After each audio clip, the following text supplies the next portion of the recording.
WMPG thrives with support from listeners and from Maine Solar Solutions. Maine Solar Solutions, helping empower homeowners and businesses with solar electric solutions for 9 years. Information at mainsolarsolutions.com. You're listening to WMPG 90.9 Gorham, Portland, Southern Maine Community Radio from USM. Live from the Orion Cygnus arm of the Milky Way galaxy, this is Scientifically Speaking, a weekly half-hour program devoted to elegant curiosities, and I am one of your hosts, Sarah Chang, and joining me, as always, is Bernie Rhyme, DJ Star Watcher. How are you, Bernie? Yes, hi, Sarah. Very good, thank you. Bernie's our professor of the Astronomy Lab here at USM and our local protector of the night skies. Reach out to us at WMPGScientificallySpeaking@gmail.com or on Twitter at WMPGSciSpeak. And you can head over to WMPG.org to find the last 5 weeks of archives of all of your favorite shows, including this one. Bernie, could you let our listeners know what is up in the night sky for this coming week? Yes, certainly. So this will be Friday, June 10th. We have a really interesting week coming up because that great lineup is just about starting. All 5 planets in the morning sky in order, from Mercury on out to Saturn. Actually, the other day I saw 4 of them. Mercury hadn't quite joined them. So I saw Venus. This is looking east, southeast, kind of east, northeast to east, southeast. We're in about 90 degrees of the sky. So Venus is the brightest. Then the next one over was Mars, which is really close to Jupiter. And then, of course, there was Saturn. So Mercury hadn't joined him. So you can see 4 right now and just challenge yourself to see how early you'll be able to see Mercury. So Saturn comes up first around 1 in the morning. Then Jupiter and Mars come up around 2. And then Venus comes up around 3:30. And then the last planet, Mercury, comes up around 4:30. So you get that half-hour window, 40 minutes before the sun comes up. And then we have the earliest sunrise already. It's 4:59 in the morning. So even though we're still a couple weeks from the solstice, it's the earliest sunrise. Of course, the sun sets will get later. It sets at 8:21. So the moon is a waxing gibbous. It was first quarter back on the 7th, and it'll be full moon on the 14th. That's the waxing gibbous moon right now. And there's one interesting event. If you want to see this, you probably would need at least binoculars. I mean, you could see it, but to see it better. So there's something called an occultation coming up. The moon on the 12th, so in a couple days, will cover a star in Scorpius, the second brightest star in Scorpius, called the Shuba, and that's going to be covered at 10:17 p.m. So I'll probably try to look for that, or at least have some binoculars to try to get a picture of it. And that's going to last for about an hour, because then it's going to just pop out of nowhere after the moon goes in front of it.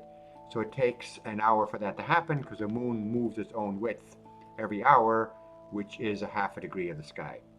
So, and then of course, if it's not cleared, that whole lineup will last pretty much the rest of June. So just try to see how early you can catch it. So I was lucky to see 4 of them the other day on a clear morning. So a lot of things coming up this week. Awesome. And is ASNI doing anything this summer that you want to invite any listeners to? Oh yeah, we have a lot of requests for shows. We're going to do 2 shows every week at different campgrounds, rain or shine. So I guess for the listeners, unless you happen to be a camper there too. But we have requests at the observatory, and we're going to start doing things probably next month. We have 4 or 5 requests for shows. And we're going to try to do an open public viewing at the new moon every month, open to the public. So we can just check out the website, and we're working on those dates on the new moon. So yeah, a lot of stuff going on. Nice. Awesome. Thank you, Bernie. Yeah, you're welcome. And if you couldn't take notes fast enough, you can also check out the monthly What's Up column in the Portland Press Herald.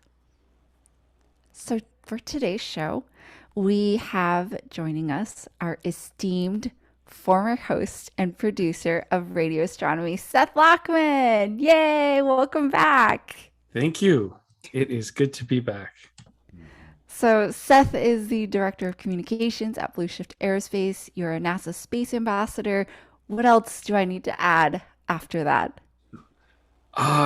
Started volunteering with the local Civil Air Patrol Squadron as the Aerospace Education Officer.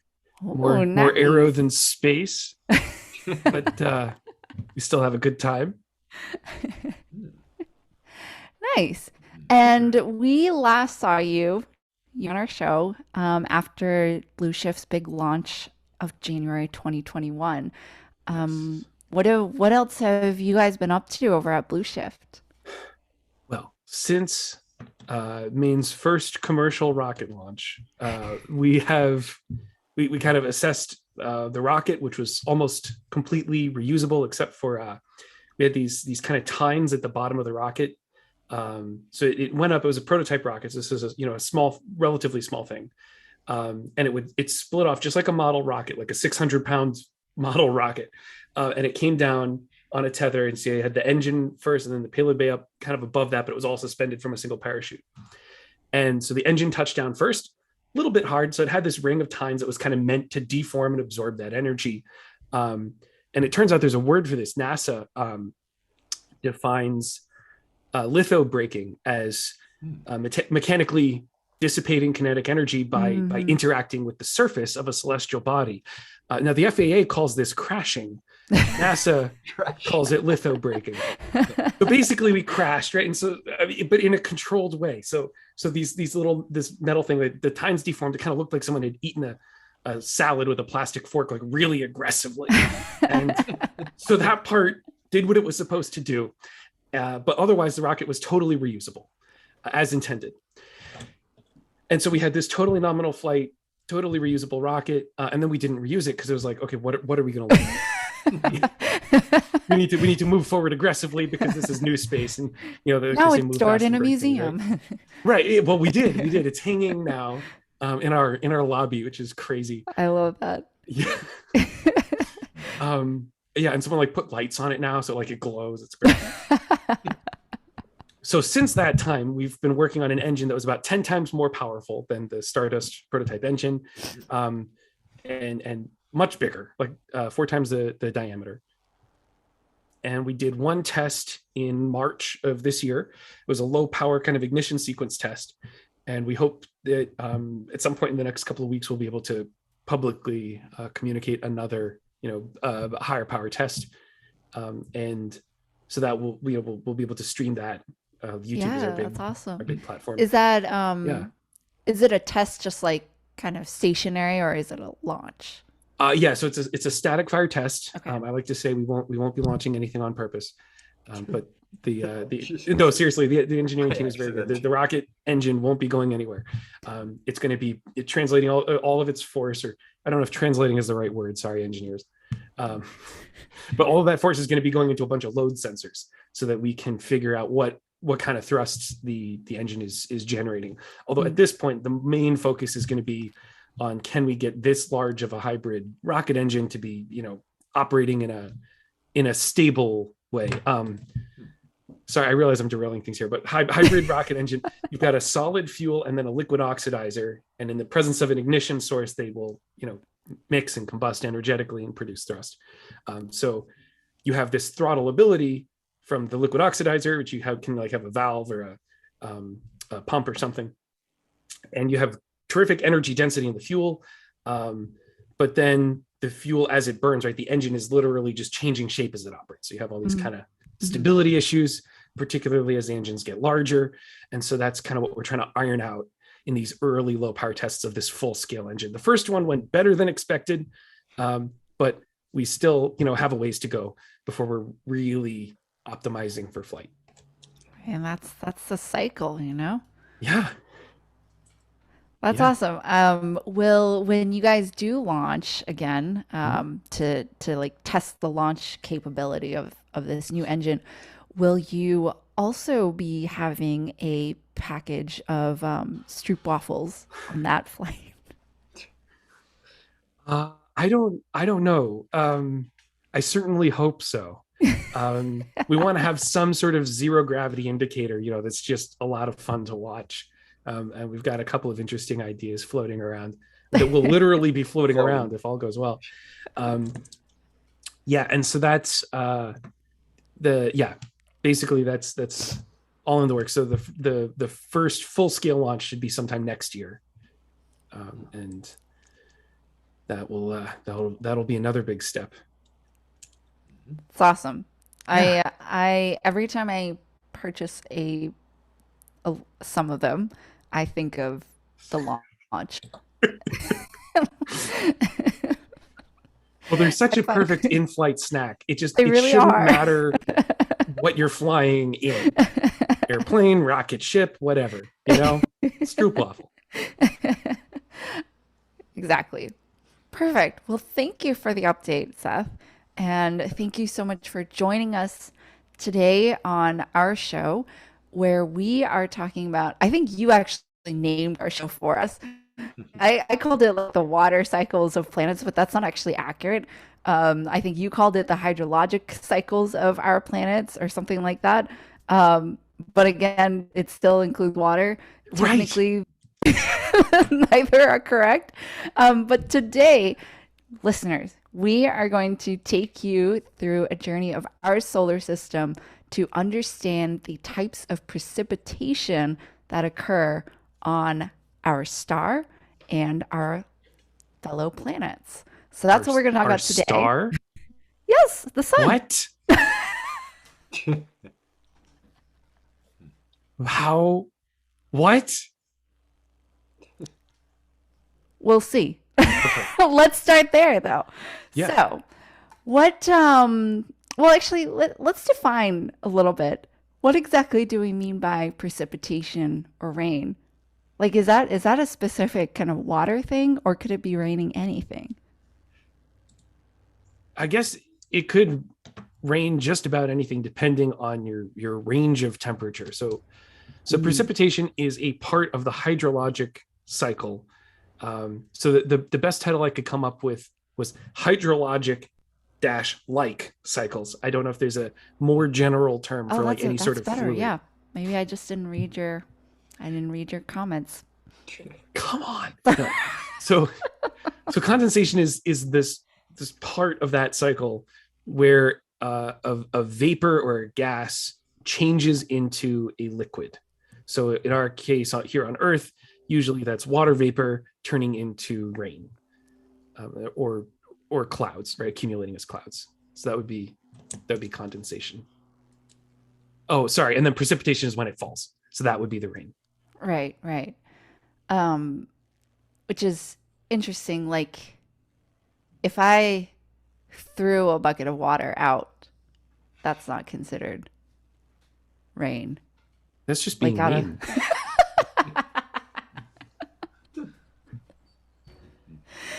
So back to the sun. It rains on the sun. It precipitates on the sun. Astronomers actually call it plasma rain. And so we know, the sun is just made of not much besides very hot hydrogen, helium. And okay, so already we're off in the weeds here.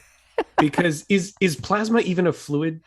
I didn't look this up. Plasma is supposed to be the fourth phase. Yeah, it is. It's a state of matter for sure. Mm-hmm.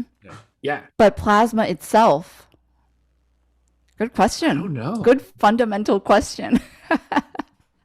So there is something called coronal rain, and it is created by plasma that extends up a magnetic loop that extends from the sun's surface. So there's like these loops that follow the magnetic fields, if you will, the magnetic lines of the sun. And there's these kind of loops that then, they'll gather as like, it gets away from the heat source, which is the sun, and then it cools and then it condenses. And that's kind of what they call coronal rain. And so it's like these large droplets of hot plasma that fall from the sun's outer atmosphere, the corona, back down towards the surface. Wow. So that is essentially what coronal rain is. And, compared to Earth, it is millions of degrees hotter in Fahrenheit or in Celsius, I guess. And yeah, it doesn't pool like water does on Earth, though. It just kind of rains and dissipates. And does that count as rain? Well, it definitely doesn't condense, right? Because it goes from being plasma to being slightly denser, cooler plasma. Mm-hmm. But it sounds like it does precipitate. But if it cools, isn't it condensing? I think that it's implied that it changes phases of matter when it condenses. Mm-hmm. But I don't know if that's required. I don't know if anybody really thought it through about, does it rain on the sun when they were coming up with these words. Wow. I mean, so there is rain in some sense that you could have like a magnetic umbrella for, basically. Yeah. That's crazy.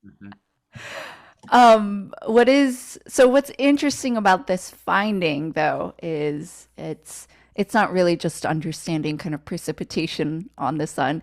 It actually it helps to further understanding of why like the corona is so hot, or like how coronal heating happens. So I just thought that's because it was close to the sun. Why? No. The surface is what only else is there? 10,000 degrees. The corona is 2 million degrees. Huge difference. Oh, right. Yeah. That's still a big mystery in astrophysics. Yeah. Okay, so it's supposed to, yeah. refresh my mind, and perhaps those of the listeners too. So yes, the corona is much hotter than the surface of the sun. Why? We don't know why that is, right? That's the point. But what's been observed so far? Well, the magnetic field somehow reconcentrate. The thing is much more diffuse because the Parker Solar Probe is actually going to go right into the outer edge of the corona, 4 million miles above the surface of the sun. And that probe Is that suicide? Well, it would get Somehow fried not. at 2 million degrees. However, it's so diffuse that the effective temperature is about 2,500 Fahrenheit. And all its instruments and the probe, or whatever costs $100 million, is strengthened so it'll survive that and give us some really good readings. It would never survive 2 million. So it's almost like an effective temperature, and then the temperature if you include all the diffuseness. So that's, yeah. So, Wow. but we don't know why it's so much hotter. There's something not called inside the solar flares. There's little things called jets. They're like miniature solar flares that increase a lot of energy, almost like in the rockets. They shoot extra energy in little ways that we haven't really detected before. Even a solar flare is a very complex structure, and these jets could cause some of that extra heating. So there's a flare within a flare. Yeah, exactly. Can we add the Inception sound post-production? Yeah. Thank you. That could cause some of the heat too, but it's really all the stuff they're learning is really interesting. Here's another mystery for you, Bernie. Who in their right mind named the fastest thing ever created by humankind after like the most sedentary activity that we have? Oh. What is that thing? Parking. Oh, parking. Okay. Sorry, I know we're off in the weeds. Okay. So, my fault. Okay. So anyways, so it rains on the moon, Sarah. Wait, what did I say? No, we'll get to that. We'll get to that later. Yeah, what did you say? I said it rains on the moon. It's been a while since I had coffee. I'm sorry. It can rain some meteorites on the moon. Yeah. Okay, wait, we're not there yet. Okay. No, sorry. So, anyways, it's supposed Our to moon? Whose moon? bring us one step closer to understanding exactly those questions that, Seth has asked of our resident astronomer. All right. So, the next planet, or not next planet, the planet closest to the sun, which is actually not the hottest planet either, is Mercury. Yep. Is there anything going on in Mercury? Not too much, but it does have a very thin sodium atmosphere, which is kind of interesting because I have seen pictures where the sodium trail of Mercury as it orbits the sun extends out behind it almost like a comet. So if you have a sensitive enough instrument that just picks up on the sodium, you can see a comet trail behind Mercury. Obviously, you can't just see it by looking at it. So it's like its atmosphere is just like floating away. Yeah, kind of. Following it. Yeah. And it has the biggest temperature difference of any planet. So on the sun side, it's 800 degrees above zero. And on the cold side, it's 300 degrees below zero. So every single day, it's 1,100 degree difference. So obviously, there's no water or anything, but it has a bit of a cycle with the sodium. And of course, Mercury is a weird planet. The resonance of the year and the date is 2 to 3. So it's 59 days. Mercury spins so slowly that one day is 59 days long, and 1 year is 88 days, Earth days. Huh. And this whole orbit precesses as it goes around. I mean, Einstein in relativity had to figure that out. We used to think there was another planet like Vulcan. They were looking for it during solar eclipses even. They were that sure there was another planet to explain this because Newton's physics couldn't explain it, but Einstein's did.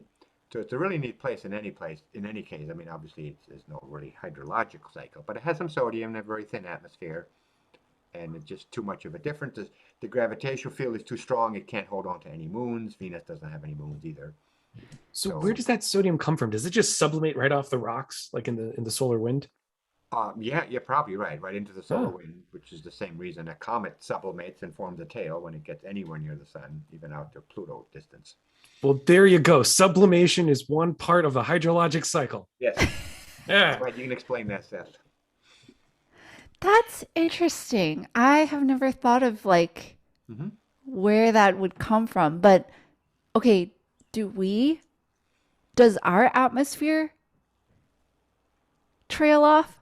Oh, yes. Oh, yeah, sure it does. Yeah. We'll get to that. Yeah. All right, next planet. Venus, the hottest planet in our solar system, Yeah. has, we already know it's very, what's the word? We can't live there. No. It's got tons of sulfuric acid. It's made of 97% carbon dioxide. The remaining like 3% or so is nitrogen. Venus is what would happen if we continue to let global warming get out of control. Yep. We could become just like Venus. Runaway greenhouse effect. That's it. Exactly.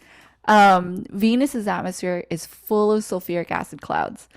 The surface hovers around 900 Fahrenheit or about 480 Celsius. And it does rain. So it rains sulfuric acid, hot sulfuric acid, but it doesn't rain on the surface. It's like it rains up top, but it never quite reaches the surface. Yeah. Yeah. Yeah. So it's there's a cloud layer between 48 and 58 kilometers above the surface where they evaporate. So they come from a little bit higher than that. They hit this low point and then they evaporate, become a gas, and go back up. And then they condense in the upper layers of the atmosphere and then fall back down. And it turns out under the right conditions, water will do that here on Earth, in deserts, for example. And so we have a word for it. It's called a virga. I hope I'm pronouncing that right, which is just rain that evaporates before it hits the ground. Yeah. Right. Yeah. Interesting. So on Venus, of course, the surface pressure is about 100 times higher than it is on the surface of the Earth. So it's like going 3,000 feet under the ocean. That's the pressure in Venus. So when we landed an object there and it got squished within about 20 minutes, the pressure is just too high. And your visibility might be a couple of feet through all this sulfur. If you had a good enough spacesuit that could take the temperatures and pressures and everything else, you might be able to see a couple of feet in front of you, maybe, I don't know, 10 feet or whatever. So not a I bet you could have fun with some sonar, though. I bet that atmosphere is dense enough to really see for miles. Yeah. Fascinating. And don't forget, they found something that might be organic up in the upper atmosphere. Seth was talking about some phosphine gas. Yeah. So we haven't proved that it's an organic origin or that it was even phosphine. It might have been their interpretation of it based on the spectral analysis. But if it is, it could, obviously it's cooler up there. Organic stuff, as we know, can't live at 900 degrees. Not even tardigrades can live at those temperatures. But further up in the atmosphere, maybe they could. So that'd be neat. That'd be a part of that cycle. Well, for the time being, we'll say it's all up in the air. Yeah, it's all up in the air. There you go. Whatever the air happened to be on those other planets, but yeah, it's air. We can't. That's a good question. Yeah. Something can breathe it, possibly. Is air only oxygen, nitrogen? And other stuff. There's some argon. There's a bunch of other stuff in it. Yeah. I guess anytime that there's like a layer of gas around the planet-like thing, air? I guess we just call it air, right? Yeah. So the verdict is that it does rain sulfuric acid on Venus, but not on the surface, about 25, I don't know, how many, 15 miles high. No, closer than that. Between like 60 and 30 kilometers. It just goes back and forth. Yeah. All right. Our blue planet. Yep. This is the one we live on. Yes. The only planet, as far as I'm aware, where the rain doesn't hurt. That's it. Well, I mean, technically, if you're on Venus, like, it won't hurt either because you'll Right. never. Spacesuit and everything. Well, no, because if you're on the surface, like, it'll never reach you. Yeah, But true. everything else will get you. So, Mercury, too, technically. yeah, right. Well, yeah, there are travel advisories out against these regions on these other Yeah, planets, definitely. specifically because of the painful rain. Yeah. Even with a good $3 million spacesuit, you could Yeah. have an issue. All right, so what's going on here on Earth? Oh, all kinds of stuff. All kinds of stuff. Moving on. No. So just skip over Earth. Okay, so one of the things that makes Earth really cool is it's in the middle of this thing we call the life zone or the Goldilocks zone, right? That we can have water existing stably as a solid, a liquid, and a gas, and kind of moving in between them. But when the water doesn't just immediately evaporate or immediately boil off, right? We've got stable water in all these different phases.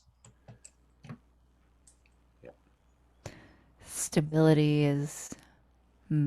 Yes. Yeah, good stuff, man. Gotta be stable, balanced. Does it rain anything except water on Earth? Not that I'm aware of, and I have checked, but not everywhere. Technically, so what about like things like meteors? Yeah, it's raining meteors all the time. We'd have 100. Seth is like, We say that poetically, It's raining meteors and I all the guess technically in geological time, time. Yeah. yes, you have the coalescing of these molten things that eventually solidify, and then gravity pulls them down. So in the most esoteric way possible, and I realize it's me saying this, in the most esoteric way possible, Yeah. I guess you could say it's rain. Yeah, all the time, actually, not just in meteor showers. Yeah. Yeah. is our rain okay? Well, what about? Aren't we kind of messing with our rain with like acid rain? Oh, like nobody's business. Yeah. It's actually gotten better since the I think the 70s was kind of when it was at its worst. Yeah, the state of Maine was one of the worst places. Even Acadia National Park had acid rain based on the steel mills in Pennsylvania and stuff. It wasn't even our fault. And a lot of the lakes in New York were getting killed off because of the acidity. It's better now, as Seth said. Yeah. Oh, so there could be like, how there's like chemical warfare. It could be like chemical rain fair. Yeah, we basically did that to ourselves. Yeah. Yeah, and just to an extent still are. Yeah. Yeah. Here's a fun fact. The rain that we do experience just from the water, turning into a gas and then condensing and then precipitating, right?